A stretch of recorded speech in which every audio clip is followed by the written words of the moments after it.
चांदपुर गांव में 3 पक्की सहेलियां संजना, आराध्या और आयुषी रहती थी। वो तीनों एक ही स्कूल में एक ही क्लास में पढ़ती थी। छुट्टी के बाद वो तीनों एक साथ बाहर निकली। वो देखो, हमारे बर्गर वाले चाचा आ गए। ये बिल्कुल टाइम पर आते हैं हमेशा। वो तीनों बर्गर वाले के पास चली गई। बोल संजना, क्या खाएगी तू? बर्गर, मोमोज या पानी पूरी? इतने में उसी थोड़ी दूरी पर एक दूसरी लड़की बीच में बोल पड़ी। अरे वो बेचारी क्या बताएगी, वो तो बेचारी तुम दोनों के सहारे ही चाचा के बर्गर के ठेले के पास आ जाती है। अगर तुम दोनों अमीर सहेलियां उसकी जिंदगी में ना होती तो वो आज तक बर्गर की शक्ल तक नहीं देख पाती। इतना सुनते ही आराध्या और आयुषी मुस्कुराई और उस लड़की के पास चली गई। आप दोनों मेरे पास क्यों चले आई? जाओ जाओ, अपनी गरीब सहेली को बर्गर पिज्जा खिलाओ। उसके इतना बोलते ही आराध्या और आयुषी ने उस लड़की को मारना शुरू कर दिया। उन दोनों लड़कियों को रोकते रहे, लेकिन वो लड़कियां नहीं रुकी और उसे मारती रही। तूने ही कहा था ना कि हम दोनों बहुत अमीर हैं। ये ले पैसे, अपना इलाज करा लेना। उम्मीद से ज्यादा ही पैसे हैं ये। आज के बाद हमारी सहेली के खिलाफ किसी ने जरा सा भी कुछ कहा तो उसका अंजाम इससे भी खौफनाक होगा। चल संजना, अब घर चलते हैं। वो तीनों सहेलियां वहां से चली गई। तभी चाचा ने उस लड़की से कहा, बिटिया, मुझे लगता है कि आज के बाद आप किसी भी गरीब का मजाक नहीं उड़ाओगी। तो इस तरह से उन तीनों की दोस्ती के चर्चे पूरे स्कूल में थे। संजना गरीब जरूर थी, लेकिन आयुषी और आराध्या उसे इस बात का कभी भी मलाल नहीं होने देती थी। रास्ते में, मैं कितनी खुशनसीब हूँ कि मुझे तुम दोनों जैसी सहेलियां मिली। तुम दोनों इतनी ज्यादा अमीर हो, तुम दोनों के पिताजी की खुद की कंपनियां चलती हैं, फिर भी तुम दोनों मुझसे कितना प्यार करती हो। तुम दोनों को तो किसी बड़े अमीरों वाले स्कूल में पढ़ना चाहिए। अगर आगे से खुद को गरीब कहा तो मैं तेरा भी वही हाल करूंगी जो उस लड़की का किया था। तो इस तरह से उन तीनों की दोस्ती चलती रही। दिन बीतते गए और एक दिन संजना के गांव में बहुत भयंकर बाढ़ आ गई। 2-3 दिन संजना स्कूल नहीं आई। एक रोज छुट्टी के समय, आयुषी 3 दिन हो गए संजना स्कूल नहीं आई। चल उसके गांव चलते हैं, कहीं बारिश की वजह से बुखार तो नहीं आ गया। वो दोनों पैदल संजना के गांव की तरफ निकल पड़ी। जैसे ही दोनों संजना के गांव के पास पहुंची, वैसे ही कुछ पुलिस वालों ने दोनों को रोक लिया। कहाँ जा रही हो तुम दोनों? इस गांव में मेरी सहेली रहती है। अब इस गांव में कोई नहीं रहता। 2 दिन पहले इस गांव में भयंकर बाढ़ आई थी, जिससे सारे घर बह गए। बहुत सारे लोगों की तो जानें तक चली गई। जो बच गए वो किसी तरह अपनी जान बचाकर भाग गए। ये सुनकर आराध्या और आयुषी को झटका लगा। पता नहीं बेचारी कहाँ होगी, पता नहीं जिंदा भी होगी या नहीं। ऐसा मत बोल आयुषी, हम जल्द ही उसे ढूंढ निकालेंगे। उन दोनों ने संजना को ढूंढने की खूब कोशिश की, पर वो नहीं मिली। उन दोनों ने संजना के बारे में अपने अपने पिता को भी बताया। उनके पिता ने पुलिस की मदद ली, पर कुछ नहीं पता चला संजना के बारे में। फिर एक रोज स्कूल की तरफ से कहीं टूर जाने वाला था। बच्चों, इस क्लास के सभी लोगों का इस स्कूल में आखिरी साल है। इसके बाद आप सभी कॉलेज में चले जाओगे, तो इस साल को यादगार बनाने के लिए हम सभी टूर पर जाएंगे, वो भी उत्तराखंड की वादियों में। सभी बच्चे खुश हुए, लेकिन आराध्या का मन नहीं था जाने का। आराध्या, चलते हैं ना, हमारा मूड भी थोड़ा बहल जाएगा। आयुषी की जिद करने पर आराध्या मान गई। दोनों ने टूर वाली बात अपने पापा को बताई। तुम लोग इतनी दूर टूर पर जाओ, मैं तुम्हें नहीं रोकूंगा, पर तुम दोनों स्कूल बस में नहीं बल्कि अपनी कार से जाओगी। पंकज हर वक्त तुम दोनों के साथ रहेगा। आयुषी, मैंने आपके डैड से भी बात कर ली है, तुम दोनों मेरी ही कार से जाओगी। ओके? Okay uncle. अगले दिन वो लोग उत्तराखंड पहुंच गए। आयुषी, उस लड़की को देख, वो जो बकरी चरा रही है, ये तो अपनी संजना जैसी लग रही है। वो दोनों उसी लड़की के पास पहुंच गई। वो कोई और नहीं, संजना ही थी। संजना ने उन दोनों को देखा। तीनों का गला भर आया। तीनों बहुत कुछ बोलना चाह रही थी, पर आवाज ही नहीं निकल रही थी। पता है, हमने तुझे कहाँ कहाँ नहीं ढूंढा, अचानक से गायब हो गई तू। सब कुछ बताऊंगी, आओ यही पास में मेरा घर है, चलोगी नहीं? क्यों नहीं चलेंगे? हाँ चल चले। तीनों कार में बैठकर संजना के घर पहुंच गए। उसका घर कुछ खास अच्छा नहीं था। संजना के माता पिता ने खिड़की से ही उस कार को बाहर देख लिया और वो डर गए। ये इतनी बड़ी कार तो हमारे घर की तरफ आ रही है, कहीं ये लोग बैंक की तरफ से तो नहीं आए हैं? इनका आना तो बनता ही है। अगर हम टाइम पर लोन जमा कर देते तो ये लोग नहीं आते। अब ये लोग हमारे घर का सारा सामान उठाकर ले जाएंगे। संजना के पिता ये सब कुछ सोच ही रहे थे कि तभी आयुषी और आराध्या उनके घर आ गई। संजना भी साथ में थी। ये सब देखकर वो दोनों हैरान हो गए। आराध्या, आयुषी बेटा, आप दोनों यहाँ इतनी दूर? चाचा, ऊपर वाले ने आखिरकार आप लोगों से मिलवा ही दिया। आप लोग तो बिना बताए गायब हो गए। पता है, पापा भी आप लोगों को खूब ढूंढते रहे, पर आप लोग मिले ही नहीं। क्या बताऊं बिटिया, उस भयंकर बाढ़ ने तो हमारे पूरे गांव को ही उजाड़ कर रख दिया। बहुत लोग मारे गए। किसी तरह अपनी जान बचाकर हम लोग भागे। महीनों लग गए रुकने का सहारा ढूंढते ढूंढते। फिर यहां उत्तराखंड में एक दोस्त ने मेरी एक पेट्रोल पंप पर नौकरी लगवा दी। फिर लोन लेकर हमने ये छोटी सी झोपड़ी बना ली है। शकुंतला, मुझे तो यकीन ही नहीं हो रहा है कि जो मैं देख रहा हूं वो सच है या कोई सपना। सही कहा आपने। ये दोनों बहुत बड़े घर की बेटियां हैं, फिर भी हमारी संजना से इन्होंने आज तक दोस्ती नहीं तोड़ी। अगर पूरा देश ऐसा ही हो जाए तो ये देश फिर से महान बन जाएगा। अम्मा, तुम तो जानती हो कि ये दोनों मेरी बचपन की सहेलियां हैं। हम तीनों को पूरा स्कूल जानता था। एक बार तो मुझे किसी ने गरीब कह दिया तो इन दोनों ने उसकी खोपड़ी फोड़ दी। तुम तीनों की दोस्ती देखकर तो मुझे अपना पुराना भारत याद आ गया। अच्छा, तुम तीनों गप्पे मारो, मैं सबके लिए चाय बनाकर लाती हूँ। अरे नहीं अम्मा, आप तो मुझे पाप चढ़ा देंगी। मैं अभी चाय बनाकर लाती हूँ, तुम दोनों यहीं बैठो। अम्मा जी, आप दोनों बैठो, आज हम तीनों मिलकर चाय बनाएंगे, फिर आप बताना कि चाय कैसी है। हाँ माँ जी, हम तीनों बेटियों के होते हुए भला आप क्यों चाय बनाएंगी। तो इस तरह संजना, आयुषी और आराध्या किचन में चाय बनाने चली गई। धीरे धीरे शाम हो गई। तो ठीक है संजना, हम दोनों ने अब तुम्हारा घर तो देख ही लिया है, अब हम दोनों आते रहेंगे। मेरा मन तो बहुत कर रहा है कि तुम दोनों आज रात यहीं रुक जाओ, पर चाहकर भी मैं तुम दोनों को अपने घर में नहीं रोक सकती। ना ही मेरे घर में बेड है और ना ही अच्छा बिस्तर, जमीन पर गद्दा बिछाकर सोना होगा। तभी उसकी माँ ने कहा, अरे बेटा, रात होने वाली है, इतनी रात में कहाँ जाओगी। क्यों संजना, मैंने सही कहा ना। अब संजना को मजबूरी में हाँ कहना पड़ा। तभी उन दोनों ने अपने अपने पिता को फोन कर दिया।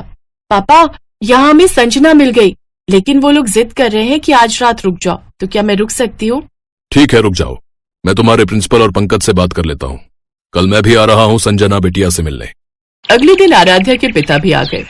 अरे, आप दूसरे के पेट्रोल पंप पर काम करना बंद कर दीजिए। मैंने अपने गांव के पास ही पेट्रोल पंप खोला है, आप लोग वहीं वापस चलिए, क्योंकि वो पेट्रोल पंप आपको ही मैनेज करना है। तो कुछ महीनों बाद वो लोग अपने पुराने गांव वापस आ गए।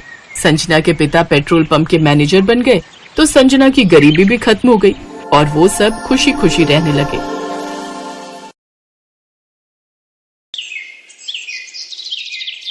कविता, कविता, आजा। अरे काजल, तुम? हाँ आजा, मैं कॉलेज ही जा रही हूँ, चल आजा, साथ चलते हैं। काजल के बार बार कहने पर कविता उसकी कार में बैठ गई। उस महंगी कार को काजल का ड्राइवर चला रहा था और पीछे काजल और कविता बैठी थी। अरे वाह यार काजल, तेरी गाड़ी तो बहुत शानदार है। हाँ, मेरे पापा की है, वो आज फैक्ट्री नहीं गए तो उन्होंने ड्राइवर भैया से कहा कि मुझे कॉलेज छोड़ाए। सही है यार, मैं तो इतनी महंगी कार में पहली बार बैठी हूँ। अरे अब तो बैठते ही रहेंगे, अब तुम मेरी दोस्त बनोगी। काजल और कविता एक ही कॉलेज में पढ़ते थे। अभी 4-5 दिन पहले ही उन्होंने एडमिशन लिया था। धीरे धीरे काजल और कविता बहुत अच्छी सहेलियां बन गईं। वैसे काजल बहुत ही अमीर घर से थी। उसके पापा राजीव सिंह कई फैक्ट्रियों के मालिक थे, जबकि कविता बहुत ही साधारण घर से थी। उसके पिता एक छोटे किसान थे, मगर फिर भी उन्होंने पाई पाई जोड़कर कविता का एडमिशन शहर के सबसे अच्छे कॉलेज में कराया था। काजल की अच्छी बात यह थी कि उसे अपनी अमीरी पर घमंड बिल्कुल नहीं था। फिर एक दिन, कविता जरा सुनना। हाँ क्या हुआ, बता। देखना ये घड़ी कैसी लग रही है। अरे वाह, ये तो बहुत प्यारी है। ये मैंने तेरे लिए ली है, जरा पहनकर दिखा। नहीं यार, मैं कैसे इतनी महंगी घड़ी। चुप कर और चुपचाप पहन ले, और ज्यादा मत सोच। जब तेरा मन करे तो मुझे भी दे देना कुछ। पर मेरे पास तुझे देने के लिए कुछ भी नहीं है। चल बहानेबाज, अभी मत दे, पर कभी तो दे देना। अच्छा ठीक है। गुजरते वक्त के साथ दोनों की दोस्ती और गहरी होती गई। दोनों का ज्यादातर वक्त एक दूसरे के साथ ही बीतता था। और फिर एक दिन, कविता, ये लड़का कौन है यार? इससे पहले तो कभी नहीं देखा इसे। कौन? वो हैंडसम? सच में बड़ा कूल दिखता है यार। उनका नाम आकाश है और वो हमारे सीनियर है पगली। तो क्या हुआ? ओए जरा कंट्रोल में। मैंने सुना है कि बड़ा ब्रह्मचारी टाइप लड़का है। कॉलेज की सारी लड़कियां उस पर फिदा हैं, पर वो किसी को घास नहीं डालता। अच्छा, तो तू देख, अब इसकी तपस्या तो काजल नाम की ये अप्सरा ही भंग करेगी। हट बेशर्म कहीं की। आकाश पर काजल का दिल आ गया था। शुरू में उन दोनों में हाय हेलो हुई और फिर धीरे धीरे उनमें प्यार भी हो गया। काजल को उसका प्यार मिला तो कविता बहुत खुश हुई। लेकिन फिर एक दिन, काजल, फाइनल रिजल्ट आते ही मैं यूएस चला जाऊंगा। यूएस पर क्यों?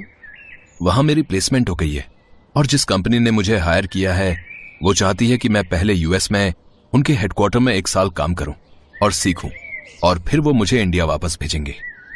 पर मैं 1 साल कैसे रहूंगी तुम्हारे बिना? कहते हैं सब्र का फल मीठा होता है पगली। अरे तू कब आई? जब तुम दोनों आशिकी फरमा रहे थे।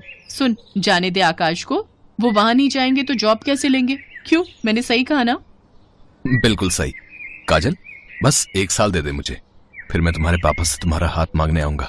ठीक 1 महीने बाद आकाश काजल से विदा लेकर विदेश चला गया। काजल उसे याद करती और हसीन सपने बुनती, लेकिन होनी को तो कुछ और ही मंजूर था। अचानक काजल ने कॉलेज आना बंद कर दिया। उसका फोन भी बंद आ रहा था। कविता को उसकी चिंता होने लगी तो एक दिन वो काजल के घर ही पहुंच गई। वहां उसका सामना काजल के पिता राजीव सिंह से हुआ। कौन हो तुम और क्या चाहिए? जी मैं वो काजल की दोस्त हूँ, उसे कुछ नोट्स देने आई थी। नोट्स? उनकी कोई जरूरत नहीं है, अब हो गई काजल की पढ़ाई। पर अभी कैसे? अभी तो लास्ट सेमेस्टर बाकी है ना अंकल। कह दिया ना तो कह दिया, चली जाओ यहां से और दोबारा कभी मत आना। कविता को कुछ समझ नहीं आ रहा था। वो उदास होकर वहां से जाने लगी, लेकिन घर के बाहर निकलते ही उसकी तरफ एक कागज की बॉल गिरी। कविता ने उस कागज को खोलकर देखा तो लिखावट काजल की थी। मुझे बचा ली कविता, प्लीज। कविता को समझ आ गया था कि कुछ तो गड़बड़ जरूर है, लेकिन उस वक्त वो चुपचाप वहां से चली गई। फिर अगले दिन एक औरत घूंघट ओढ़े और हाथ में झाड़ू लिए काजल के घर में दाखिल हुई। किसी ने उसे अंदर आने से नहीं रोका। असल में घूंघट के अंदर कविता थी, जो काजल के घर में काम करने वाली बाई बनकर आई थी। घर में आते ही उसने काजल को ढूंढना शुरू कर दिया और जैसे तैसे वो काजल के कमरे तक पहुंची गई। लेकिन कमरे का नजारा देखकर कविता हैरान रह गई। काजल का मुंह और हाथ पैर बंधे हुए थे। काजल, ये सब क्या है? किसने किया ये? कविता तू आ गई, भगवान का शुक्र है। कविता, मेरे पापा ने मेरा सौदा कर दिया है। तू तो जानती है ना कि मैं और आकाश एक दूसरे से कितना प्यार करते हैं, पर मेरे पापा अपने बिजनेस पार्टनर से मेरी शादी कराना चाहते हैं। वो 55 साल का बुढ़ा है। उसने अपनी पहली पत्नी को मार दिया था और वो मुझे भी मार देगा। हैं? पर तेरे पापा वो ऐसा कैसे कर सकते हैं तेरे साथ? उन्होंने उस बुढ़े से बहुत बड़ा लोन लिया था जिसे वो चुका नहीं पाए, और पैसों के बदले अब वो मुझे सौंपने वाले उस बुढ़े को।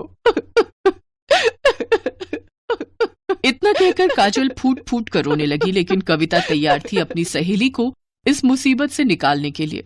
उसने तुरंत दिमाग दौड़ाया और अपनी साड़ी उतारकर काजल को पहना दी और खुद काजल के कपड़े पहनकर उसकी जगह बैठ गई। फिर कविता की जगह काजल आराम से घर से बाहर निकल गई। फिर कुछ देर के बाद,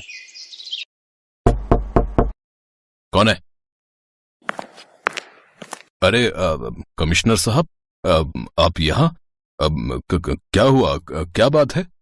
मुझे आपके घर की तलाशी लेनी है। पर तलाशी क्यों? क्योंकि मुझे खबर मिली है कि आपने यहाँ किसी लड़की को कैद करके रखा है। इतना कहकर पुलिस कमिश्नर के साथ आए पुलिस वालों ने घर की तलाशी शुरू कर दी और कुछ ही मिनटों में कविता उनके साथ खड़ी थी। उसके चेहरे पर चोट के कई निशान थे। असल में राजीव को जैसे ही कविता और काजल के प्लान का पता चला तो उसने कविता को ही अपने गुस्से का शिकार बनाया और उसके साथ मारपीट की। लेकिन अब वो अपना किया भुगतने वाला था।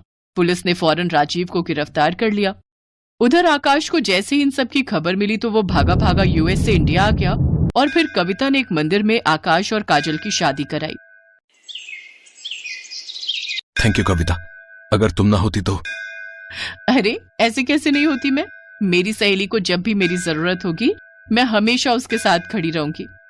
इतना कहकर कविता ने काजल को गले से लगा लिया और काजल बस यही सोच रही थी कि जो तोहफा कविता ने उसे दिया है, क्या वो कभी उसकी बराबरी कर पाएगी।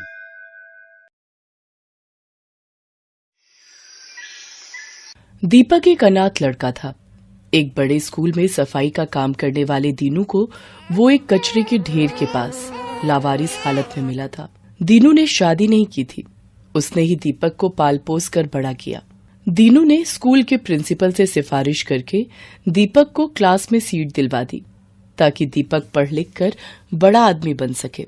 दीपक अब 9वीं कक्षा में आ गया था और उसके एग्जाम आने वाले थे। दीपक पढ़ने में अच्छा था, उसे अच्छे नंबर लाकर पास होना था। इसलिए दीनू के सो जाने के बाद दीपक रात में स्ट्रीट लैंप से आने वाली रोशनी में पढ़ाई करता था।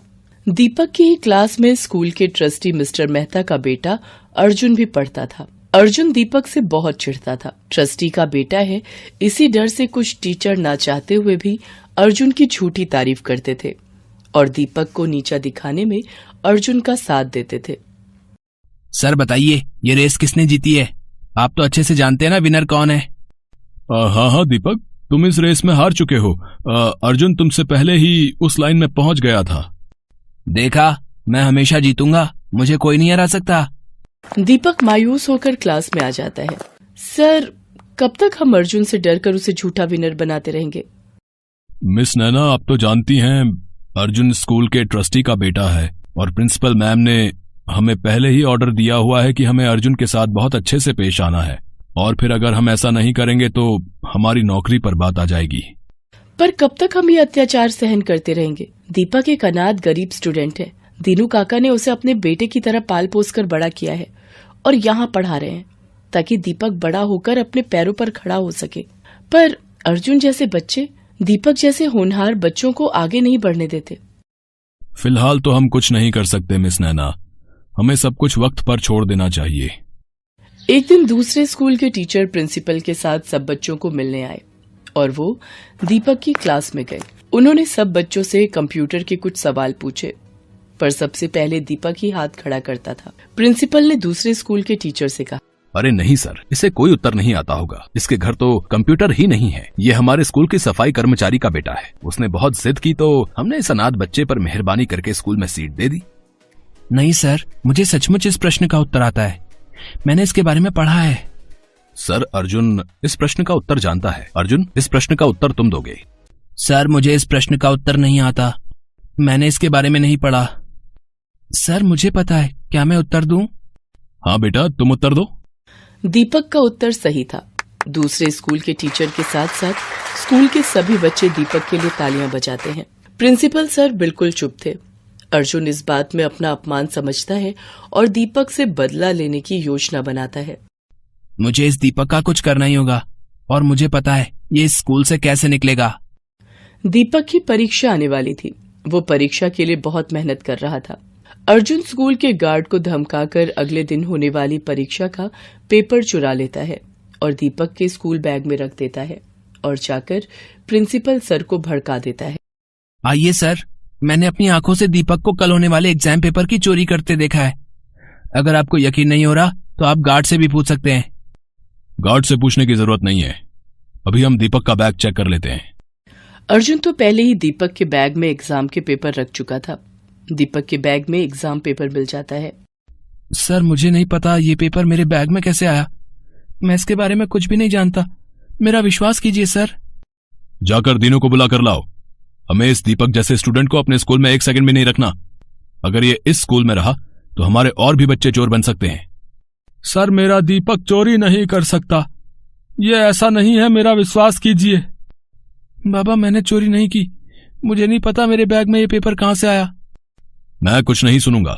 मैंने तुम पर तरस खाकर कि चलो अनाथ बच्चा पढ़ लिख जाएगा, इसलिए स्कूल में एडमिशन दिया, पर दीनू शायद इस बच्चे में संस्कार नहीं आ पाए।